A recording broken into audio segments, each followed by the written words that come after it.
সুপ্রিয় শিক্ষার্থীরা আসসালামু আলাইকুম। সবাইকে স্বাগত জানাচ্ছি আজকের পর্বে। আজকে আমরা নবম ও দশম শ্রেণীর গণিতের অষ্টম অধ্যায়ের বৃত্ত সংক্রান্ত উপপাদ্য করব। আমরা উপপাদ্য না সম্পাদ্য করব।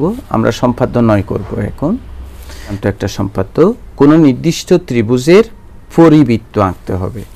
তাহলে আমরা আজকে প্রথমে বুঝতে শিখব পরিবৃত্ত কি। যদি এমন হয় যে একটা ত্রিভুজের, মনে করো এবিসি একটা ত্রিভুজ, তো আমি যদি তোমাকে জিজ্ঞেস করি এর শীর্ষবিন্দু কে কে, তুমি বলবে প্রথমে এ, তারপরে বি, তারপরে সি। তো একটা ত্রিভুজের শীর্ষবিন্দুগুলো যদি বৃত্তের পরিধি দিয়ে যায়, অর্থাৎ ত্রিভুজের শীর্ষবিন্দু তিনটা একই বৃত্তের পরিধির উপর থাকতে হবে, তখন ওই বৃত্তটাকে ওই ত্রিভুজের পরিবৃত্ত বলে। আবার বলছি, যদি একটা ত্রিভুজের প্রত্যেকটা শীর্ষবিন্দু দিয়ে কোনো বৃত্তের পরিধি যায়, অর্থাৎ বৃত্তের পরিধির উপর অবস্থিত হবে বৃত্তের ত্রিভুজের শীর্ষবিন্দু তিনটা, মনে করে এটা একটা বৃত্ত। এখানের ভিতর যদি এমন একটা ত্রিভুজ থাকে যে ত্রিভুজটার শীর্ষবিন্দুগুলো বৃত্তের পরিধি দিয়ে যায়, তখন ওই বৃত্তটাকে ওই ত্রিভুজের পরিবৃত্ত বলে। কোনো নির্দিষ্ট ত্রিভুজের পরিবৃত্ত আঁকতে হবে, তার মানে এটা ত্রিভুজের পরিবৃত্ত। তো ত্রিভুজের পরিবৃত্ত কারা? যদি ত্রিভুজের তিনটা শীর্ষবিন্দু দিয়ে যায় এরকম কোনো বৃত্ত আঁকা হয়, ওই বৃত্তকেই ত্রিভুজের পরিবৃত্ত বলে। তাহলে আমাকে কোনো নির্দিষ্ট ত্রিভুজের যদি পরিবৃত্ত আঁকতে বলে, তাহলে আমাকে কি করতে হবে? ওই ত্রিভুজে এমন একটা বৃত্ত এঁকে দিতে হবে যে বৃত্তটা ত্রিভুজের শীর্ষবিন্দু তিনটা দিয়ে যায়। এটা আঁকার জন্য তোমাকে আরও একটা জিনিস কি করতে হবে, মনে রাখতে হবে, সেটা হলো লম্ব সমদ্বিখণ্ডক। এখানে আমাকে লম্ব সমদ্বিখণ্ডক আঁকতে হবে। আমরা আরও একটা পর্বে লম্ব সমদ্বিখণ্ডক কি ব্যাখ্যা করেছিলাম, আবারও বলছি লম্ব সমদ্বিখণ্ডক কি। আমরা যদি একটা সরল রেখার উপর আরেকটা লম্ব আঁকি এবং লম্বটা আঁকার ফলে ওই সরল রেখাটা আমরা এবি সরল রেখার উপর সিডি লম্ব এঁকেছি, তো এই লম্বটা আঁকার ফলে এবি সরল রেখাটা যদি সমান দুই ভাগে ভাগ হয়, তখন ওই লম্ব যেটা এঁকেছি সেটা ওই রেখার লম্ব সমদ্বিখণ্ডক হবে। তাহলে লম্ব সমদ্বিখণ্ডক কাকে বলে? একটা রেখার উপর যদি আমরা একটা লম্ব আঁকি, লম্ব আঁকার ফলে ওই মূল রেখাটা যদি সমান দুই ভাগে ভাগ হয়, তখন যে লম্বটা আঁকছি ওই লম্বটা ওই রেখার লম্ব সমদ্বিখণ্ডক। তাহলে লম্ব আর লম্ব সমদ্বিখণ্ডক বেশ কম আছে। লম্ব মানে একটা বাহুর উপর তুমি আরেকটা বাহু আঁকো যাতে অন্তর্গত কোণ 90 ডিগ্রি হয়, কিন্তু লম্ব সমদ্বিখণ্ডক মানে সেটা না। লম্ব সমদ্বিখণ্ডক মানে লম্ব তো হবে 1, 2, বাহুটাও সমান দুই ভাগে ভাগ হবে। অর্থাৎ আমাকে যদি একটা বাহুর লম্ব সমদ্বিখণ্ডক আঁকতে হয়, কিভাবে আঁকবো?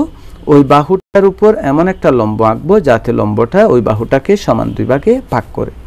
তো এখানে আমি তোমাকে আগে রুট ম্যাপটা এখানে বলে দিই আঁকার আগে। মনে করো এবিসি ত্রিভুজ, তো আমি যখন পরিবৃত্ত আঁকতে যাব তখন এই দুইটা বাহুর এবির লম্ব সমদ্বিখণ্ডক আঁকবো, এসির লম্ব সমদ্বিখণ্ডক আঁকবো। তো চলো আমরা কাজ শুরু করি। এখানে ত্রিভুজটা তুমি তোমার ইচ্ছে মতো নিবে। কেমন? তোমার ইচ্ছে মতো বড় থেকে নাও, একটু বড় থেকে, যাতে কাজ করতে সুবিধা হয়। একটা বড় থেকে ত্রিভুজ নাও। ত্রিভুজ একেবারে ইচ্ছে মতো নিজের। আমরা একটা ত্রিভুজ নিয়ে ফেলি। মনে করি ত্রিভুজটার নাম কি? A B C. এখন কিছুক্ষণ আগে লম্ব সমদ্বিখণ্ডক আঁকা মানে ব্যাপারটা শিখলাম না। এবি বাহুর লম্ব সমদ্বিখণ্ডক আঁকবো। কাঁটাটা এতে দিব, চোখের আন্তাসে এবি এর অর্ধেকের বেশি মাপ নিয়ে এবি এর দুই পাশে দুইটি বৃত্তচাপ দিব। এবি এর দুই পাশে দুইটি, ঠিক সেম মাপ নিয়ে কাঁটাটা বিতে দিয়ে আগে যে বৃত্তচাপগুলো আঁকছি তার উপর আবার দুইটা বৃত্তচাপ আঁকব। এখন ওই বৃত্তচাপ দুইটার উপর যেখানে ছেদ করেছে সেখানে আমরা স্কেল বসাবো। এই যে এখানে স্কেল বসাবো আর ওখানে স্কেল বসাবো, বসিয়ে টান মারব। আমরা মনে করি লম্ব সমদ্বিখণ্ডকটার নাম দিই পি কিউ। ঠিক আমাদেরকে এসি এরও লম্ব সমদ্বিখণ্ডক আঁকতে হবে। আমরা কাঁটাটা সিতে দিই, চোখের আন্দাজে এসি এর অর্ধেকের বেশি মাপ নিয়ে দুই পাশে দুইটা বৃত্তচাপ আঁকি। বৃত্তচাপটা এটার উপর পড়তে পারবে, কোনো অসুবিধা নাই। আবার এ বিন্দু হতেও আমরা দুইটা বৃত্তচাপ দিই। ঠিক আগের মতো বৃত্তচাপ দুটোটা সেট করবে। তো আমরা কি করব, ছেদ বিন্দুতে স্কেলটা বসাবো, বসিয়ে দুনো পাশে টান মারব, মনে করি এই এমএন আরেকটি লম্ব সমদ্বিখণ্ডক। এখন দেখো লম্ব সমদ্বিখণ্ডক দুটোটা একটা বিন্দুতে ছেদ করেছে, আমরা এটার নাম দিলাম উ। এবার পেন্সিল কম্পাসের কাঁটাটা নিয়ে উতে কাটা দিই, উ এর সমান অথবা উবির সমান অথবা উসি এর সমান ব্যাসার্ধ নিয়ে একটা বৃত্ত আঁকি। তাহলে দেখবো যে বৃত্তটা এ বি সি তিনোটা বিন্দু দিয়েই গিয়েছে, এ বি এবং সি তিনোটা বিন্দু দিয়ে গিয়েছে। এটা দিয়েও যেতে হবে, বুঝছো, এই তিনোটা বিন্দু দিয়ে গিয়েছে। তো তাহলে এটাই হলো নির্ণয় কি, পরিবৃত্ত। তাহলে আমরা কি লিখব, যে মনে করি এ বি সি একটি ত্রিভুজ, ত্রিভুজটার পরিবৃত্ত আঁকি। তো প্রথমে কি লিখব, A B O A C এর লম্ব সমদ্বিখণ্ডক, লম্ব সমদ্বিখণ্ডক পি কিউ ও এম এন আঁকি, যারা পরস্পর বিন্দুতে ছেদ করে। উকে কেন্দ্র করে উ এর সমান ব্যাসার্ধ, উভয়ে অথবা উবি অথবা উসি এর সমান ব্যাসার্ধ নিয়ে একটা বৃত্ত আঁকি। বৃত্তটি নির্ণয় উদ্দিষ্ট বৃত্ত অঙ্কিত হলো। এখানে তুমি বলবে যে স্যার বরাবর যায়নি, এটা বরাবর যাবে। আমি ওই এই যে এগুলা তো একটু মোটা, তো এটা পেন্সিল হলে কিন্তু ঠিক ঠিক হবে, তখন বরাবর যাবে, এটাও যেতে হবে বাইরে। সম্পাদ্যটা এরপরে আমরা যে সম্পাদ্যটা করব সেটা হলো তাও বৃত্ত সংক্রান্ত সম্পাদ্য 10। এখানে কি বলছে যে একটা ত্রিভুজের অন্তর্বৃত্ত আঁকো। ত্রিভুজের অন্তর্বৃত্ত কি, সেটা হলো যদি আমরা একটা ত্রিভুজে এমন একটা বৃত্ত আঁকি যাতে বৃত্তটা ওই ত্রিভুজের বাহু তিনোটাকে স্পর্শ করে, বাহু তিনোটাকে। যেমন আমরা যদি এখানে এমন একটা বৃত্ত আঁকি যে বৃত্তটা এবি বাহুকে, এসি বাহুকে এবং বিসি বাহুকে একটা বিন্দুতে কি করে, স্পর্শ করে। কেমন, মনে করি এখানে একটা বৃত্ত এঁকেছি যেটা এসি বাহুকে কিউ বিন্দুতে, বিসি বাহুকে পি বিন্দুতে, এবি বাহুকে আর বিন্দুতে কি করে, স্পর্শ করে, স্পর্শ করে, ছেদ করে না, তখন ওই বৃত্তটাকে ওই ত্রিভুজের অন্তর্বৃত্ত বলে। তাহলে অন্তর্বৃত্ত মানে কি, আমরা যদি এমন কোনো ত্রিভুজে এমন একটা বৃত্ত আঁকি যে বৃত্তটা ত্রিভুজের তিনোটা বাহুকে তিনটা বিন্দুতে স্পর্শ করে, তখন ওই বৃত্তটাকে ওই ত্রিভুজের অন্তর্বৃত্ত বলে। আবার আমরা যদি একটা ত্রিভুজে একটা বৃত্ত এইভাবে আঁকি যে বৃত্তটা ওই ত্রিভুজের তিনটা বাহুকে তিনটা বিন্দুতে স্পর্শ করে, তখন ওই বৃত্তটাকে ওই ত্রিভুজের অন্তর্বৃত্ত বলে। তাহলে আমাকে একটা ত্রিভুজের অন্তর্বৃত্ত আঁকতে হবে, মানে কি একটা নির্দিষ্ট ত্রিভুজ দেওয়া থাকবে, তিনটা বিন্দুতে স্পর্শ করবে, এইরকম করে একটা কি আঁকতে হবে, বৃত্ত আঁকতে হবে। এইটা আঁকার ব্যাপারে সংবিধিবদ্ধ সতর্কীকরণ আছে। সেটা হলো তোমাকে এটা পেন্সিল অনেক শার্প হতে হবে, এটা আঁকার জন্য পেন্সিল শার্প হতে হবে, পেন্সিলটা অনেক শার্প, পেন্সিল কম্পাস কাটা কম্পাসগুলো ঠিক থাকতে হবে, কারণ এখানে ঠিক ঠিকভাবে না দিলে অনেক সময় নাও মিলতে পারে। তবে আমরা দেখি আমাদের মিলে কিনা। কেমন, তুমি একটা ত্রিভুজ আঁকবা ইচ্ছে মতো, একটা ত্রিভুজ আঁকবে ইচ্ছে মতো, ত্রিভুজ আঁকবে ইচ্ছে মতো। এটার নাম দিলাম আমরা কি, এ বি সি। প্রথমে আমরা কি করব, এই বি কোণের এই যে অ্যাঙ্গেল বি, এটা সমদ্বিখণ্ডক আঁকবো, বি কোণের সমদ্বিখণ্ডক আঁকবো, সে আমরা সমদ্বিখণ্ডক। ঠিক আমরা সি কোণেরও সমদ্বিখণ্ডক আঁকবো। সমদ্বিখণ্ডক কিভাবে আঁকে, কাঁটাটা বি বিন্দুতে দিবে, চোখের আন্তাসে যে কোনো মাপ নিয়ে সুবিধা মতো একটা বৃত্তচাপ দিবে। এরপর বৃত্তচাপটা তো এই বিসি ত্রিভুজের বিসি এবং এবি বাহুকে ছেদ করেছে, এই বিসি বাহুকে যে বিন্দুতে ছেদ করেছে ওখানে কাঁটাটা দিবে। আবার কোণের দিকে অর্থাৎ এই দিকে একটা বৃত্তচাপ দিবে, আবার কাঁটাটা এখানে দিবা, যে বিন্দুতে ছেদ করেছে সেখানে একটা বৃত্তচাপ দিবে। তারপর তুমি কি করবা, এই যে এইটার সাথে, এটা খুব স্পর্শকাতর, এটা মানে একটু কোথাও ভুল হলে বরাবর মিলবে না, আপনি না মিললে ফুল মার্কস দিবে না, এই পারিয়ে দিবে। ঠিক অনুরূপভাবে আমরা সি বিন্দুতে একই কাজ করব। আমরা কি করব, সি বিন্দুতে কাটা দিয়ে ঠিক আগেরটা সমান অথবা বড় করতে পারো, কোনো অসুবিধা নেই, বড় ছোট করা যাবে। এরপরে এখানে কাটাটা দিবে, দিয়ে সামনের দিকে, এরপর কাটাটা এখানে দিবে সামনের দিকে। এখন আমরা কি করছি, এইটার সাথে এটা যোগ করে বাড়িয়ে দিচ্ছি, এটার সাথে এটা যোগ করে বাড়িয়ে দিচ্ছি। এটা আবারও বলছি, এটা স্পর্শকাতর, এটা ঠিক ঠিক বাড়াতে হবে। মনে করি সেই সমদ্বিখণ্ডক দ্বয় কি বিন্দুতে ছেদ করেছে? ও বিন্দুতে ছেদ করেছে। বি আর সি এর সমদ্বিখণ্ডক দ্বয় ও বিন্দুতে ছেদ করেছে। এবার ও বিন্দু হতে বিসির উপর লম্ব আঁকতে হবে। ও বিন্দু হতে বিসির উপর লম্ব আঁকতে হবে। কীভাবে আঁকবো? কাঁটাটা ঠিক ঠিক উতে নিব, আমরা একটু দেখে শুনে নিব যে এখানে, তারপর যে কোনো মাপ নিয়ে তুমি বিসির উপর দুইটা বৃত্ত চাপ দিবা, যে কোনো মাপ। আবার কাঁটাটা এইখানে দিবে, তুমি নিচের দিকে একটা বৃত্ত চাপ দিবে, কাঁটাটা আবার এইখানে দাও, আবার নিচের দিকে একটা বৃত্ত চাপ দাও। এবার তুমি ওই যে কাঁটাটি ওর সাথে ওই যে যেখানে ছেদ করেছে ওখানে যোগ করবে রেখা পর্যন্ত। মনে করো আমরা কি আঁকলাম? ওএম লম্ব আঁকলাম। এটা বিই লম্ব সমদ্বিখণ্ডক, এটা সিএফ লম্ব সমদ্বিখণ্ডক, ও বিন্দুতে ছেদ করেছে। এখন সুপ্রিয় স্টুডেন্টগুলো, ওকে কেন্দ্র করে ওএম এর সমান ব্যাসার্ধ নিয়ে একটা বৃত্ত আঁকবা। বৃত্তটা দেখবে যে ইনশাআল্লাহ মিলে গিয়েছে, মানে এই যে বৃত্তটা এবি এবং এসির উপর দিয়ে গিয়েছে। তাহলে বৃত্তটা তিনটা বাহুকে কি করলো? স্পর্শ করলো। তাহলে এইটাই নির্ণয় অন্তর্বৃত্ত। তাহলে আমরা অঙ্কনের বিবরণ কিভাবে লিখব? মনে করি এবিসি একটি ত্রিভুজ, এটার কি আঁকতে হবে? অন্তর্বৃত্ত আঁকতে হবে। তো কি করেছি? প্রথমে অ্যাঙ্গেল বি এর সমদ্বিখণ্ডক বি এবং অ্যাঙ্গেল সি এর সমদ্বিখণ্ডক সিএফ আঁকি। এরা পরস্পর ও বিন্দুতে ছেদ করেছে। ও হতে বিসির উপর ওএম লম্ব আঁকি। এখন ওকে কেন্দ্র করে ওএম এর সমান ব্যাসার্ধ নিয়ে একটা বৃত্ত আঁকি। এই বৃত্তটি হলো নির্ণয় কি বৃত্ত? অন্তর্বৃত্ত।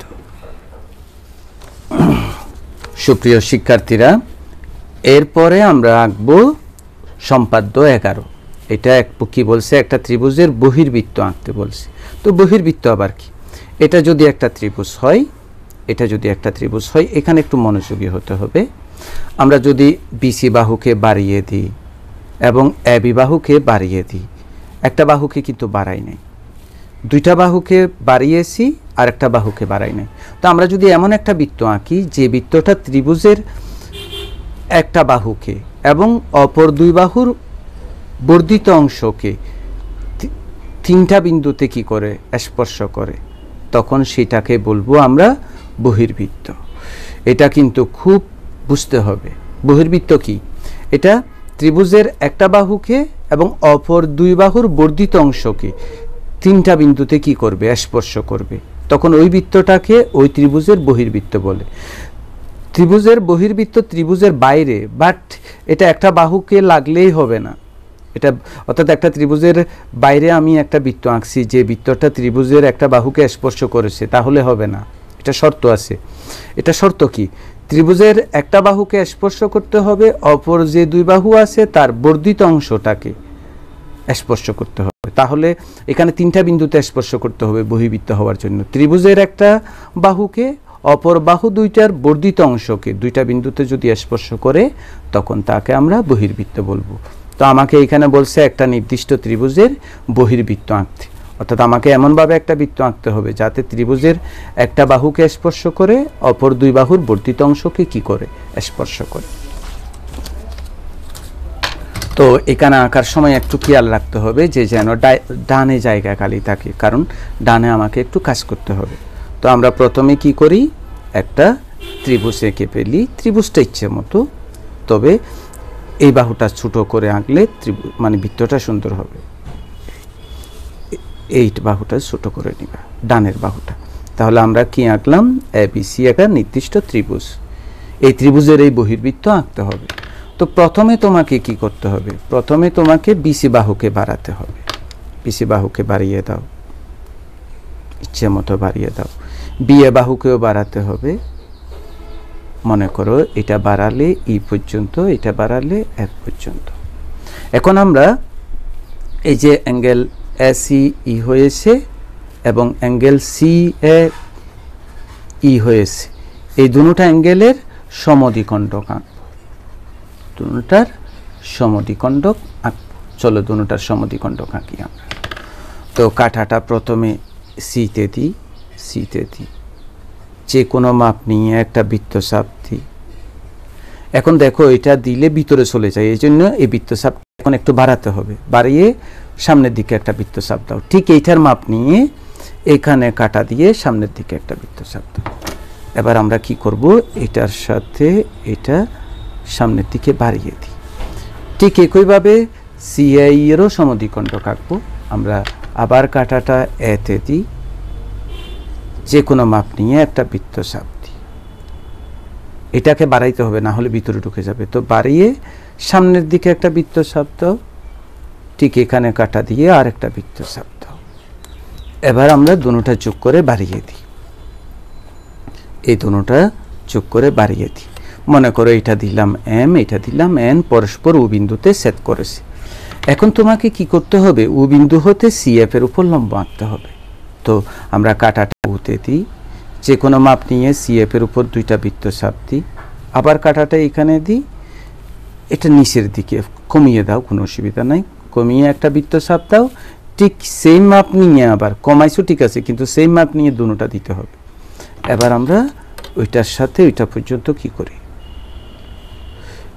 ও আর কি আঁকলাম, লম্ব আঁকলাম। এখন আমরা কি করব, ওকে কেন্দ্র করে ও আর এর সমান ব্যাসার্ধ নিয়ে একটা বৃত্ত আঁকবো,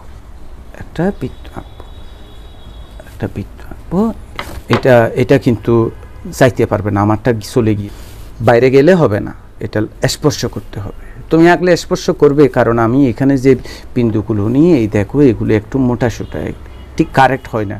কিন্তু তুমি যখন পেন্সিল দিয়ে করবে, পেন্সিলটা তো তীক্ষ্ণ, তখন কিন্তু ঠিকভাবে হবে। তো আমরা এখন অঙ্কনের বিবরণ লিখি। মনে করি এবিসি একটা নির্দিষ্ট ত্রিভুজ, সেটার বহির্বৃত্ত আঁকি। বিসিকে এফ পর্যন্ত, বিএকে ই পর্যন্ত বর্ধিত করি। এরপরে আমরা কি করেছিলাম, এসি এফ ও সিএই এসিএফ এবং সিএই এর সমদ্বিখণ্ডক কি, সিএম এবং এন আঁকি। এরা পরস্পর ও বিন্দুতে সেট করেছে।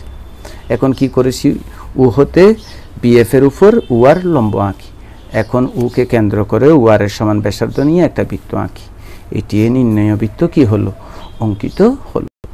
তো সুপ্রিয় শিক্ষার্থীরা, তোমাদেরকে আজকে আমরা তিনটা সম্পাদ্য একসাথে দেখিয়েছি। তোমরা যে মনোযোগের সাথে দেখেছো, আর এই ত্রুটিগুলো কিন্তু অ্যাভয়েড করবে। আমি কোথায় ত্রুটি হতে পারে এগুলো দেখিয়েছি, তুমি ওই ত্রুটিগুলি অ্যাভয়েড করবে, তাহলে তুমি ভালো আঁকতে পারবে। তো তুমি যে দেখেছো, সেই জন্য তোমাকে অসংখ্য ধন্যবাদ। আগামী পর্বগুলিও তুমি আমাদের সাথে থাকবে। তো সবাই ভালো থাকো, সুস্থ থাকো, আল্লাহ হাফিজ।